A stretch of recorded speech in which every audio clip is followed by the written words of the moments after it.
Halo Sobat Ansi, kali ini kita akan membahas tentang luka batin ya. Mengapa di sini penting untuk diketahui bagi teman-teman yang menderita GERD yang disertai dengan anxiety disorder, karena banyak yang belum sadar bahwa sebenarnya semua sensasi di badan yang kita rasakan itu baru asapnya. Jadi sebenarnya bukan penyebab utama, itu bukan penyakit ya, bukan penyakit fisik sebenarnya. Tidak ada asap jika tidak ada apinya. Sebagaimana saya pernah sampaikan di video sebelumnya, ya kan. Jadi kita harus menemukan apa sih sebenarnya api yang harus kita padamkan itu. Itu yang pertama. Karena banyak sekali teman-teman yang sudah ke dokter, misalkan didiagnosa GERD atau dispepsia fungsional atau gangguan asam lambung, yang sudah minum obat lambung mungkin sudah berhari-hari, bahkan sampai berbulan-bulan ya. Ada yang sampai kalau dikumpulin mungkin sudah berkarung-karung ya, tapi kok tidak ada perubahan yang signifikan ya kan. Sudah minum obat ini obat itu ya kan, yang zol-zol itulah, atau yang sit-sit, pokoknya udah berbagai obat dicoba, tetap tidak memberikan dampak yang signifikan untuk kesehatan GERD maupun anxiety-nya. Bahkan juga sudah banyak juga teman-teman yang ke psikiater atau ke terapis lainnya ya, yang mendapatkan obat penenang untuk anxiety-nya juga banyak juga.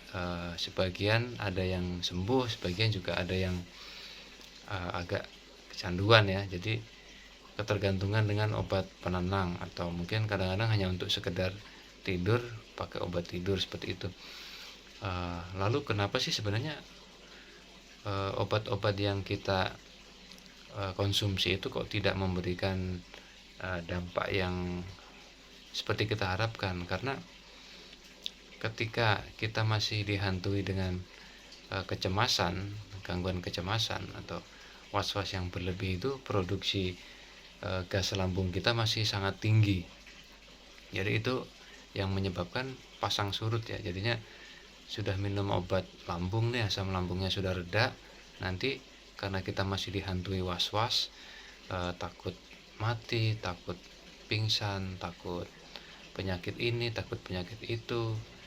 Jadi produksi gas lambung itu juga semakin tetap tinggi terus ya. Jadi yang perlu kita pahami sebenarnya penyebab produksi asam lambung tinggi itu tidak hanya dari makanan yang kita konsumsi, tidak hanya makanan yang mungkin kadar asamnya tinggi, misalkan yang bersantan atau misalkan yang berlemak, itu juga bisa menyebabkan produksi asam lambung tinggi. Tapi yang sering kita lupakan adalah sebenarnya kesehatan psikis kita, bahwa ada urusan hati yang belum selesai, itu juga bisa memicu tingginya produksi asam lambung, karena kita kayak dihantui dengan gangguan kecemasan itu. Kebanyakan kita tidak sadar bahwa sebenarnya ada suatu luka batin yang belum kita berdamai dengan luka batin itu ya. Luka batin di sini mungkin setiap orang akan berbeda penyebabnya ya kan. Ada yang mungkin terpuruk di masa lalu, misalkan dia mengalami kegagalan, mungkin kegagalan yang berkali-kali, entah dalam usaha atau dalam karir, atau mungkin dalam kehidupan asmaranya misalkan. Ada juga yang mungkin pernah kehilangan sosok yang sangat dekat ya, sangat dekat, sangat dicintainya, sampai dia belum bisa move on lah ya. Itu juga bisa juga pernah dikecewakan yang sangat luar biasa, membuat kesedihan yang mendalam, itu juga bisa. Atau mungkin dikhianati. Pokoknya setiap orang coba digali apa sih sebenarnya yang masih mengganjal di hati kita itu apa. Coba kita ingat-ingat yang kita pernah saya pernah eh, bantu cara mengujinya kan dengan kita mengingat-ingat sambil kita memejamkan mata, kita hadirkan, kita tayangkan lagi eh, seperti film ya, disetel lagi, terus kita coba rasakan reaksi badan kita ketika kita mengingat momen-momen itu, ketika eh, badan kita bereaksi, mungkin dada yang berat, menyempit, atau mungkin kepala kita berat, atau nafas kita jadi berat, itu berarti bisa dipastikan itu luka batin kita. Nanti coba lagi cari yang lain, peristiwa-peristiwa sambil diingat-ingat, termasuk peristiwa masa kecil. Mungkin pernah, ini mohon maaf ya, mungkin pernah keluarganya kurang harmonis, atau orang tuanya mengalami perceraian, atau mungkin hidup dengan ayah tiri atau ibu tiri yang kurang bisa mengerti kita misalkan.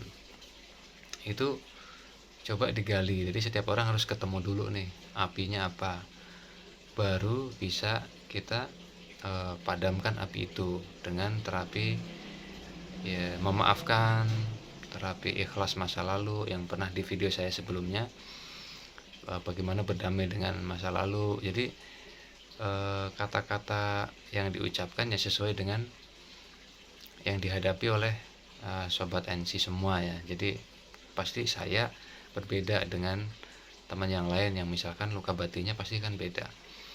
Jadi itu nanti pada saat kita sudah bisa berdamai dengan luka batin itu, kita sudah bisa mengikhlaskan, kita sudah bisa legowo, kita sudah bisa tenang, meskipun kalau ingatan kan nggak mungkin lupa ya, pasti kita masih ingat ya kan. Tapi ketika dengan kita ingat itu tidak membuat batin kita menderita, kita sudah cukup bisa menerima bahwa semua itu sudah ditetapkan oleh Allah ya. Kita mulai bisa tenang ya, jiwanya tenang, terus kemudian sudah mulai bisa, bahkan ada yang mulai bisa tersenyum ketika dia berpikir positif. Oh misalkan ditinggal orang tua ya, orang tuanya sekarang ayahku atau ibuku sudah tenang di sana misalkan. Nah, pasti mereka akan bangga ketika aku bisa bangkit, ketika aku bisa berjuang lagi, bisa sukses seperti itu ya. Jadi aku harus membuat mereka bangga kayak seperti itu. Jadi kita mengolah rasa sedih itu menjadi semangat untuk kita bangkit kembali. Nanti ketika kita sudah sehat secara psikis, otomatis sensasi-sensasi di badan itu akan perlahan mulai berkurang, karena kan sebenarnya mereka itu kan simptom ya, apa yang kita rasakan tuh yang semua sensasi yang ada yang menyebut 1001 sensasi itu hanya reaksi dari gangguan psikis kita ya kan, gangguan kecemasan tadi. Nanti ketika kita sudah bisa tenang, sudah bisa berdamai, sudah bisa menemukan kebahagiaan secara hati kita, sudah tidak lagi terpendam ya, sudah plong lah ya, sudah ikhlas. Itu biasanya ketika kita mengkonsumsi obat lambung atau obat vitamin itu akan lebih efektif obat itu bekerja gitu. Jadi karena produksi asam lambung yang dari pikiran sudah mulai turun, otomatis ketika kita minum obat misalnya antasida atau mungkin omeprazol atau apapun lah ya, yang asid gitu ya, asam-asam itu biasanya sih lebih cepat bekerja, termasuk vitamin yang kita minum. Monggo terserah, kalau obat sih saya nggak batasin ya, mungkin yang ke dokter ya pakai obat dari dokter, atau kalau yang herbal ya beberapa herbal juga ada yang bagus ya. Dulu saya juga pernah nyoba herbal ya, mungkin ini bisa, pokoknya intinya obat apapun ketika kita sudah tenang jiwanya, kita sudah apa namanya, luka batin itu sudah bisa kita damaikan, nanti insya Allah obatnya akan lebih bekerja dengan baik ya. Jadi termasuk vitamin-vitamin, terus juga untuk mempercepat bisa ditambah dengan vitamin-vitamin untuk nutrisi otak, jadi paling enggak untuk meredam si amigdala atau otak reptil yang suka error ya, ngasih informasi seolah-olah kita dalam bahaya, akhirnya tubuh kita bereaksi dengan berbagai sensasi. Itu bisa ditambah dengan vitamin-vitamin untuk nutrisi otak, biasanya yang mengandung kalsium, magnesium, zinc, terus juga lebih bagus lagi kalau ditambah dengan B kompleks ya, B kompleks. Terus kalau yang masih ngalamin badan lemes ya, coba dicek dulu misalkan kadar gula ya. Kadar gula misalkan kalau emang rendah ya nggak apa-apa, kita tambah dengan nutrisi glukosanya, ditambah mungkin dengan minum teh manis, jangan terlalu kental ya. Itu juga ketika lemes bisa jadi kita kekurangan glukosa. Atau kita bisa cek juga tensi kita, jadi kita ngikuti badan kita ya, tetap pokoknya kalau cek lab itu tetap saya sarankan ya, tetap untuk memastikan apa sih yang kurang dari badan kita, biar nggak berlebihan juga ya kan. Tapi biasanya kalau orang yang masih dihantui kecemasan sih kadar gulanya rendah biasanya, karena dia akan menghabiskan energi ya. Orang cemas itu kan menghabiskan energi ya, seperti orang lagi aktivitas berat. Kemudian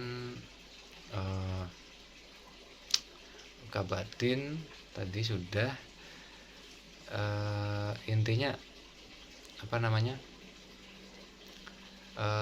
kita harus berdamai lah ya, dia harus berdamai,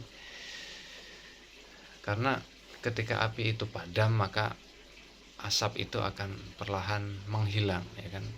Jadi yakinlah bahwa sebenarnya kita itu nggak sakit gitu. Kita ini tidak mengalami penyakit fisik yang berbahaya. Jadi takut penyakit berat itu semuanya hanya overthinking kita aja, karena emang rasanya nggak nyaman. Saya sih paham banget ya.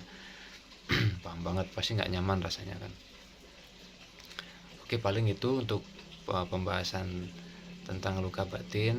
Nanti untuk teman-teman yang muslim juga bisa dibantu dengan berbanyak zikir, mengingat Allah, karena Allah sudah